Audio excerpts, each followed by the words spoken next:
Baik, Assalamualaikum warahmatullahi wabarakatuh.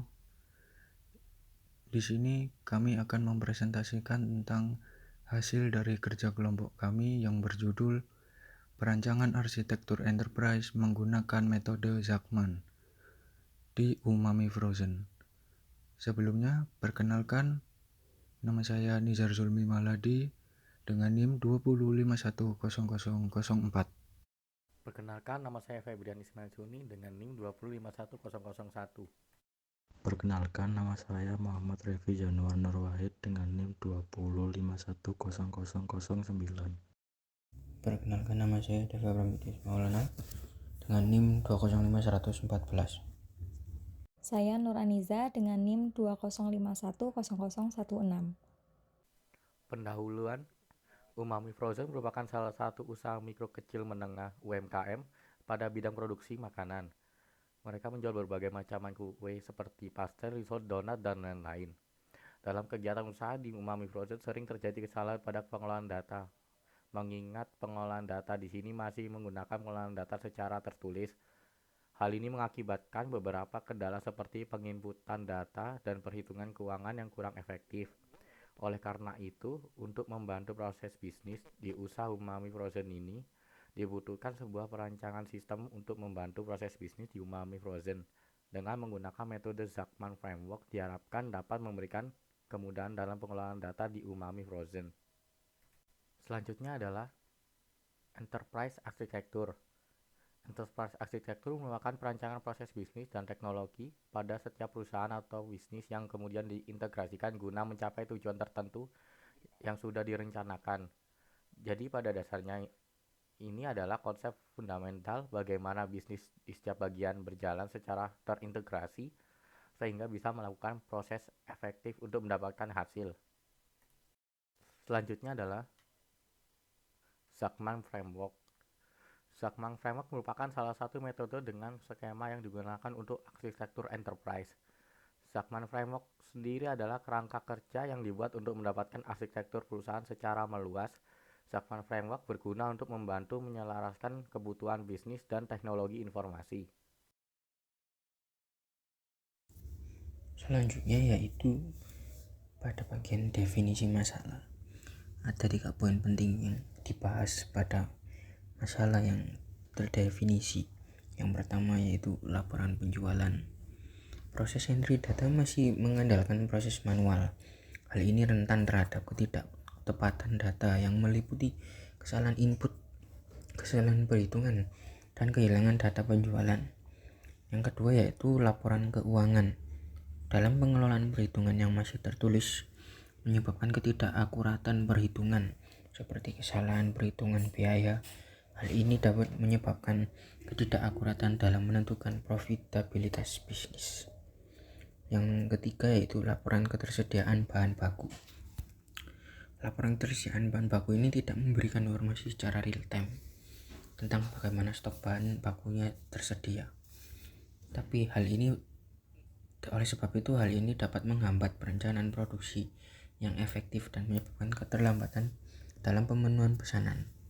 Dan tidak adanya sistem yang mengirimkan peringatan atau notifikasi ketika persediaan bahan baku mencapai tingkat yang rendah, menyebabkan terjadinya kekurangan bahan baku saat bahan baku habis. Baik, yang selanjutnya yaitu solusi untuk permasalahan yang ada di Umami Frozen. Yang pertama yaitu untuk laporan penjualan, mengimplementasikan validasi data yang ketat, menggunakan sistem otomatisasi untuk menghitung dan melacak data penjualan, serta meningkatkan sistem pelacakan penjualan dengan memperluas detail data. Kemudian, mengintegrasikan sistem manajemen hubungan pelanggan dan mengimplementasikan sistem penjualan online atau point of sale yang terintegrasi. Kemudian yang kedua yaitu untuk laporan keuangan bisa menggunakan sistem akuntansi yang terotomatisasi dan terintegrasi untuk menghindari kesalahan perhitungan dan memastikan konsistensi dalam pelaporan keuangan. Kemudian yang terakhir yaitu melibatkan profesional keuangan yang terampil untuk memeriksa laporan keuangan secara berkala. Kemudian yang ketiga yaitu untuk laporan ketersediaan bahan baku, bisa mengimplementasikan sistem manajemen inventaris yang terkomputerisasi dan terotomatisasi untuk memantau stok bahan baku secara real time. Yang kedua, bisa juga untuk mengkonfigurasi sistem untuk mengirimkan notifikasi atau peringatan otomatis ketika tingkat persediaan bahan baku mencapai batas minimum yang ditentukan. Yang terakhir yaitu menerapkan sistem yang dapat menghasilkan laporan persediaan berkala untuk dapat membantu dalam perencanaan pesanan bahan baku. Selanjutnya yaitu arsitektur data. Arsitektur data yang ada di Umami Frozen meliputi yang pertama pelanggan, terdiri dari ID pelanggan, nama pelanggan, alamat, dan nomor telepon. Lalu yang kedua pemasok, terdiri dari ID pemasok, nama pemasok, alamat, dan nomor telepon. Yang ketiga itu penjualan, terdiri dari ID penjualan, tanggal penjualan, jumlah penjualan, harga satuan, total penjualan, ID pelanggan, dan ID produk. Lalu selanjutnya keuangan yang terdiri dari ID transaksi, tanggal transaksi, jenis transaksi, jumlah transaksi, keterangan transaksi, ID pelanggan, dan ID penjualan. Selanjutnya gudang terdiri dari ID bahan baku, nama bahan baku, jumlah stok, dan satuan. Lalu yang terakhir yaitu produk yang terdiri dari ID produk, nama produk, deskripsi, harga, dan kategori. Selanjutnya yaitu arsitektur proses bisnis. Proses bisnis yang ada di Umami Frozen meliputi yang pertama pengadaan bahan baku, yang kedua pengolahan bahan, yang ketiga penyimpanan dan pembekuan, yang keempat penjualan, yang kelima manajemen stok dan keuangan, dan yang terakhir yaitu layanan pelanggan. Arsitektur teknologi yang pertama, sistem basis data. Menggunakan sistem basis data untuk menyimpan dan mengelola data entitas seperti penjualan, transaksi keuangan, bahan baku, pelanggan, dan pemasok. Yang kedua, sistem aplikasi penjualan dan POS. Menggunakan aplikasi penjualan atau point of sale untuk mencatat dan melacak transaksi penjualan. Yang ketiga, aplikasi ini dapat memproses pembayaran, mengelola stok produk, menghasilkan faktur, dan menghasilkan laporan penjualan. Yang keempat, sistem manajemen keuangan. Menggunakan sistem manajemen keuangan atau perangkat lunak akuntansi untuk mencatat dan mengelola transaksi keuangan seperti pembayaran, penerimaan, dan laporan keuangan.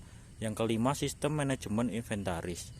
Menggunakan sistem manajemen inventaris untuk mengelola stok bahan baku. Sistem ini dapat memberikan informasi real time tentang ketersediaan bahan baku, memantau kadaluarsa, dan menghasilkan laporan ketersediaan bahan baku. Yang keenam, sistem manajemen hubungan pelanggan atau CRM. Menggunakan manajemen hubungan pelanggan atau CRM untuk mengelola informasi pelanggan atau memantau riwayat pembelian, mengirim promosi atau penawaran khusus, dan meningkatkan interaksi dengan pelanggan. Yang ketujuh, sistem manajemen rantai pasok. Menggunakan sistem manajemen rantai pasok untuk mengelola hubungan dengan pemasok, memantau persediaan bahan baku, dan mengatur pengiriman bahan baku secara efisien. Yang kedelapan, sistem pelaporan dan analitik. Menggunakan sistem pelaporan dan analitik untuk menghasilkan laporan penjualan, laporan keuangan, dan laporan ketersediaan bahan baku.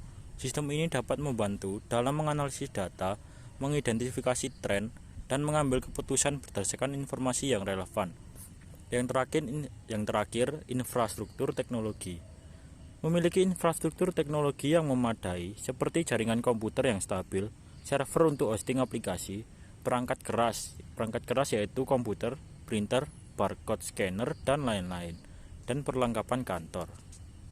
Selanjutnya kita masuk ke bagian artefak. Yang pertama adalah planner, dan buatnya adalah untuk mengidentifikasi daftar entitas yang menjadi hal penting pada masing-masing bagian di dalam proses yang ada di Umami Frozen. Uraian daftar entitas yang memiliki peran dan tanggung jawab pada entitas bisnis, pelaku bisnis yang menjadi skop untuk entitas bisnis di Umami Frozen. Ada data barang, data daftar harga, data karyawan, data yang dimiliki oleh perusahaan. Selanjutnya adalah how. Proses yang terjadi pada sistem. Yang pertama ada proses barang masuk dan keluar, proses input data barang, proses pengelolaan bahan baku, proses promosi.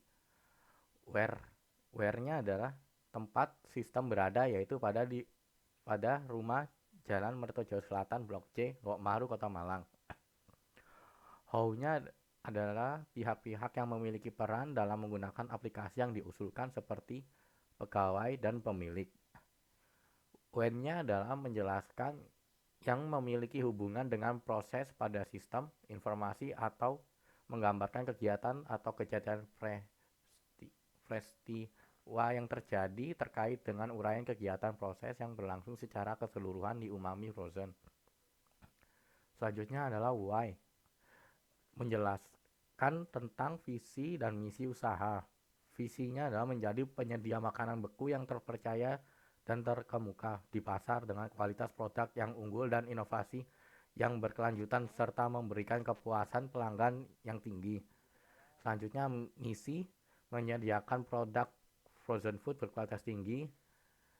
2. Inovasi terus menerus.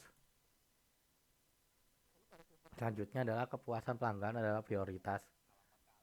Buat yang berisi yaitu visualisasi untuk relasi antar tipe konsumen dan pelanggan dari daftar entitas data yang sudah didefinisikan dengan menggunakan use case diagram, kurang lebih seperti itu. Dan untuk how-nya, pemahaman dan penguraian proses yang sudah ada.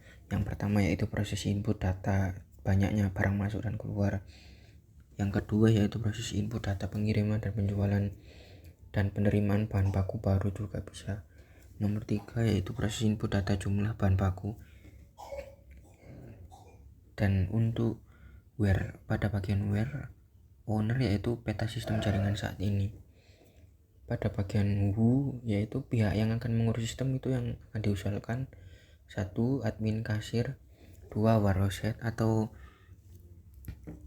kepala gudang. Yang ketiga adalah production manager atau pemilik itu sendiri. Yang keempat adalah CEO atau Chief Executive Officer atau yang pendirinya. Yang selanjutnya yaitu pada bagian when, menjelaskan rincian sketsa dari beberapa tahapan sistem informasi dan menjelaskan gambaran kegiatan yang berlangsung di UMKM Umami Frozen Food dari sudut pandang pemilik dan pegawai. Yang terakhir yaitu why. Why-nya itu menguraikan secara rinci tujuan dari perancangan sistem informasi yang baru untuk meningkatkan efisiensi operasional, meningkatkan pengambilan keputusan berbasis data, dan meningkatkan daya saing bisnis. Kemudian yaitu masuk pada artefak selanjutnya pada bagian desainer untuk what, apa tujuan utama dari desainer arsitektur enterprise ini, yaitu untuk meningkatkan efisiensi operasional usaha Umami Frozen dan meningkatkan pengalaman pelanggan. Dan yang kedua, elemen-elemen arsitektur yang harus dirancang meliputi infrastruktur teknologi, sistem aplikasi untuk manajemen, dan sistem bisnis data seperti pemasok bahan baku. Kemudian yang kedua yaitu how.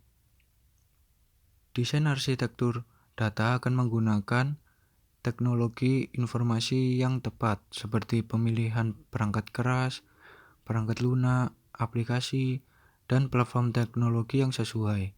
Dan yang kedua yaitu metodologi desain yang digunakan akan mencakup analisis kebutuhan data serta pengembangan antarmuka pengguna yang intuisif. Kemudian pada where yaitu infrastruktur teknologi akan ditempatkan di lokasi Umami Frozen, termasuk server dan perangkat keras jaringan. Yang kedua yaitu data akan disimpan dalam sistem basis data internal usaha, sementara aplikasi dapat diakses baik secara lokal maupun jaringan. Kemudian yang selanjutnya yaitu adalah who, itu siapa pemangku kepentingan yang terlibat dalam proses desain arsitektur, meliputi owner, desain, arsitektur, pengembang perangkat lunak, serta pengguna akhir seperti staf penjualan dan manajemen keuangan. Dan yang kedua yaitu desainer arsitektur bertanggung jawab dalam merancang solusi lainnya untuk implementasi. Kemudian untuk when, di mana proses desain arsitektur harus dimulai segera setelah kebutuhan bisnis dan persyaratan fungsional diketahui dengan jelas. Kemudian yang selanjutnya yaitu tahap implementasi desain arsitektur akan dilakukan secara bertahap sesuai dengan jadwal proyek yang telah ditetapkan. Kemudian yang terakhir adalah why, itu kenapa desain arsitektur enterprise diperlukan untuk meningkatkan efisiensi operasional dengan mengoptimalkan proses penjualan dan manajemen keuangan. Dan yang terakhir yaitu solusi teknis dan pendekatan desain yang dipilih akan membantu dalam peningkatan kualitas pelayanan, pengambilan keputusan yang lebih baik, dan meningkatkan kepuasan pelanggan. Selanjutnya dari sisi builder, mulai dari what, di sini infrastruktur teknologi yang diperlukan untuk mendukung implementasi arsitektur mencakup server fisik atau virtual, jaringan komunikasi, perangkat penyimpanan data, dan perangkat lunak sistem operasi dan utilitas. Aplikasi yang harus dikembangkan atau diintegrasikan meliputi sistem manajemen penjualan, sistem basis data untuk laporan keuangan, serta integrasi dengan sistem pihak ketiga seperti pemasok bahan baku. Lalu how? Proses implementasi infrastruktur teknologi melibatkan langkah-langkah seperti pengadaan perangkat keras dan perangkat lunak yang sesuai, konfigurasi jaringan, pemasangan sistem operasi, dan konfigurasi keamanan. Pengembangan atau integrasi aplikasi melibatkan tahap analisis kebutuhan, perancangan, pengembangan kode, pengujian, dan implementasi. Selanjutnya yaitu where. Perangkat keras dan perangkat lunak akan ditempatkan di Umami Frozen. Lalu solusi arsitektur akan diimplementasikan di dalam lingkungan lokal usaha, termasuk penggunaan server internal dan infrastruktur jaringan lokal. Lalu who, tim teknis yang terlibat dalam implementasi arsitektur meliputi programmer, administrator, sistem, dan spesialis jaringan. Pemangku kepentingan lain yang perlu terlibat termasuk owner, desainer, serta pengguna akhir seperti staf penjualan dan manajemen keuangan. Lalu when, implementasi arsitektur harus dimulai sesuai dengan jadwal proyek yang telah ditetapkan. Tahapan implementasi tertentu harus diselesaikan dalam rentang waktu yang telah ditentukan, sesuai dengan prioritas dan ketergantungan antara komponen-komponen sistem. Lalu yang terakhir why, solusi teknologi tertentu dipilih untuk implementasi arsitektur karena sesuai dengan kebutuhan bisnis, kompatibilitas dengan infrastruktur yang ada, dan skalabilitas yang diperlukan. Implementasi arsitektur penting untuk mencapai efisiensi operasional, pengelolaan penjualan dan keuangan yang lebih baik, serta peningkatan pengalaman pelanggan. Subkontraktor what, infrastruktur teknologi meliputi akun tipe ini yaitu pemilik, staf kasir, manajemen keuangan, staf dapur, dan terdapat tracking, order, barang, karyawan, dan laporan penjualan. Where, konfigurasi jaringan akan dilakukan area Umami atau di sekitar area Umami Frozen. Who, pengembangan sistem dapat diakses oleh pemilik usaha, admin, staf kasir, manajemen keuangan, dan staf dapur. When, implementasi arsitektur akan dilakukan kurang lebih selama 4 bulan. Why, kendala teknis yang dihadapi dalam pengembangan sistem adalah perubahan komponen baru yang muncul di luar ketentuan yang sudah dibuat. Contohnya, salah dalam mengorder data penjualan, dan salah dalam pencatatan laporan keuangan, dan juga salah dalam pencatatan stok barang. Untuk kesimpulannya, Umami Frozen usaha kecil menengah atau UMKM yang bergerak di bidang produksi makanan beku saat ini menghadapi tantangan karena sistem pengelolaan data yang masih manual. Pendekatan manual ini menimbulkan risiko ketidakakuratan data, proses yang memakan waktu, dan pemanfaatan sumber daya yang berharga. Untuk mengatasi tantangan tersebut, diusulkan penerapan arsitektur sistem informasi penjualan menggunakan framework Zachman. Zachman Framework, metodologi arsitektur perusahaan, memberikan pendekatan terstruktur untuk mengelola data secara efektif dan profesional. Dengan mengkategorikan kiriman dan perspektif, ini memungkinkan perencanaan, desain, dan manajemen konfigurasi yang komprehensif. Kerangka berfungsi sebagai platform netral dan memfasilitasi perencanaan dan pemecahan masalah. Baik, sekian presentasi yang dapat kami sampaikan, dan apabila ada kurang dan lebihnya kami mohon maaf. Terima kasih. Wassalamualaikum warahmatullahi wabarakatuh.